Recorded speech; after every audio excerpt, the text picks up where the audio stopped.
Hello तो प्यारे बच्चों, स्वागत है आपका बड़ा भारत एजुकेशन प्लेटफॉर्म पर। देखिए, आज हम कक्षा 8th का टॉपिक पढ़ने जा रहे हैं, ज्वलन ताप।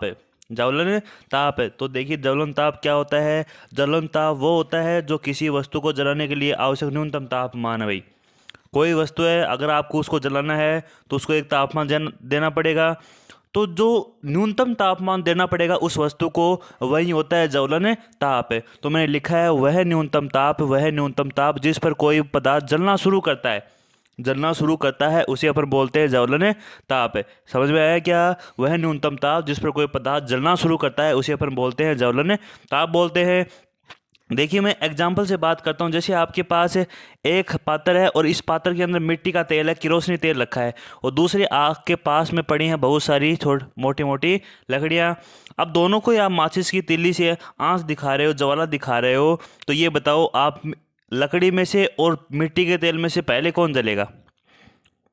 मिट्टी के तेल में से और लकड़ी में से पहले कौन सा जलेगा। आपको श्योर पता है कि जो किरोसिन है, जो मिट्टी का तेल है, वो तुरंत आग दिखाते ही जल जाएगा। क्यों जल जाएगा? क्योंकि जो मिट्टी का तेल होता है उसका ज्वलन ताप कम होता है। इसीलिए मैंने यहाँ पर एग्जाम्पल लिखा है कि मिट्टी के तेल का ज्वलन ताप लकड़ी के ज्वलन ताप से कम होता है। समझ में आया क्या। मिट्टी का तेल का जो जो ज्वलन ताप होता है वो लकड़ी के ज्वलन ताप से कम होता है। उसके बाद बात करते हैं अगले एग्जाम्पल की। अगर आप के पास थोड़ा खाली वक्त हो तब क्या करना, आप कागज़ के 2 कप बनाना। कागज़ के 2 कप बना लिए।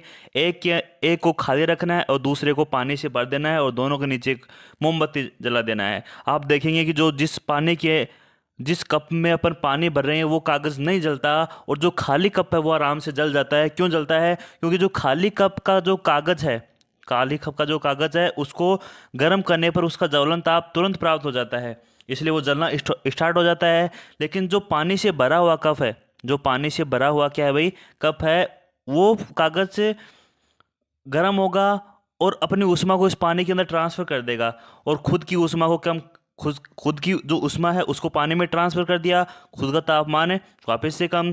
तो इस प्रकार इसका ज्वलन ताप प्राप्त ही नहीं हो पाता। इसलिए कागज़ में जिस कप में अपन पानी भर रखे हैं उसका ज्वलन ताप प्राप्त ही नहीं होगा, इसलिए वो जलेगा भी नहीं।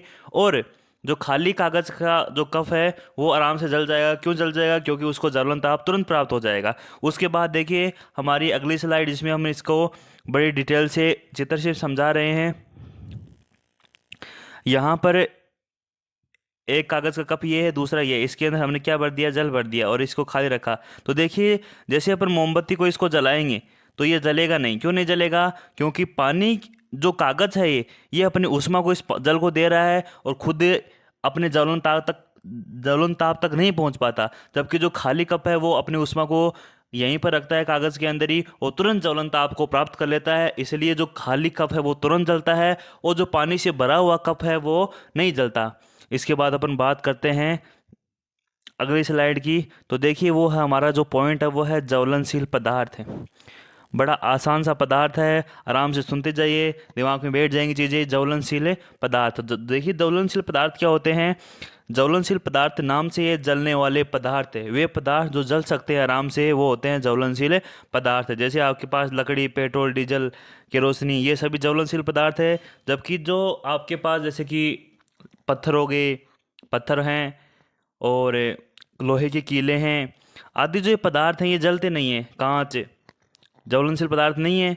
जबकि जो पेट्रोल, डीजल, अल्कोहल है ये ज्वलनशील पदार्थ है, ये जलते हैं। तो ज्वलनशील पदार्थ क्या होते हैं? जिन पदार्थों का ज्वलन ताप बहुत कम होता है। इसका मतलब वो तुरंत जलते हैं, वो होता है ज्वलन ताप का अर्थ ये होता है कि वो तुरंत जल जाते हैं। जिन पदार्थों का ज्वलन ताप बहुत कम होता है, जो ज्वाला के साथ आसानी से आग पकड़ लेते हैं, उन्हें क्या बोलते हैं भाई? ज्वलनशील पदार्थ बोलते हैं। जो आग दिखाते ही तुरंत आग पकड़ लेते हैं, तुरंत जलना स्टार्ट कर देते हैं, तो वो होते हैं ज्वलनशील पदार्थ। जैसे मेरे पास उदाहरण इसके पेट्रोल, डीजल, एल्कोहल, सीएनजी और एलपीजी, ये सारे क्या है भाई?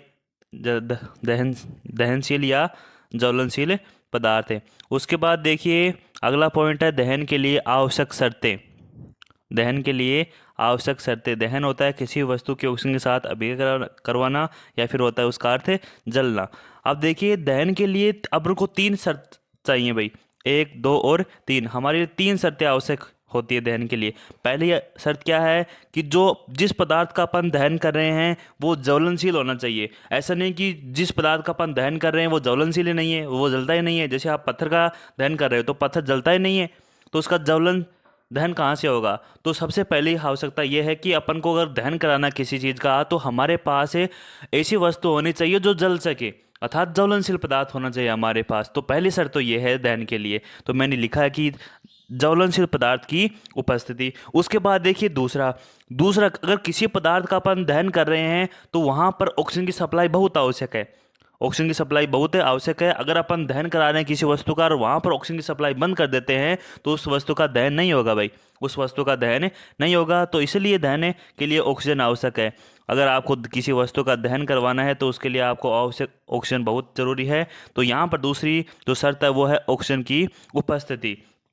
और तीसरी जो शर्त है वो है ज्वलन ताप की प्राप्ति। अगर किसी वस्तु का अपन जला रहे हैं तो उसका ज्वलन ताप उसको प्राप्त होना चाहिए। जैसे मेरे पास कोई ये लकड़ी का टुकड़ा है जिसको मैं जला रहा हूँ, जिसका दहन करा रहा हूँ, और इसका जो ज्वलन ताप है वो मानो 40 डिग्री सेल्सियस तापमान है। जब इस लकड़ी का हमने माना है तापमान कि इस लकड़ी का जब तापमान 40 डिग्री सेल्सियस पहुंच जाएगा तो ये आराम से जलना स्टार्ट कर देगी, ये ज्वलन ताप है इसका।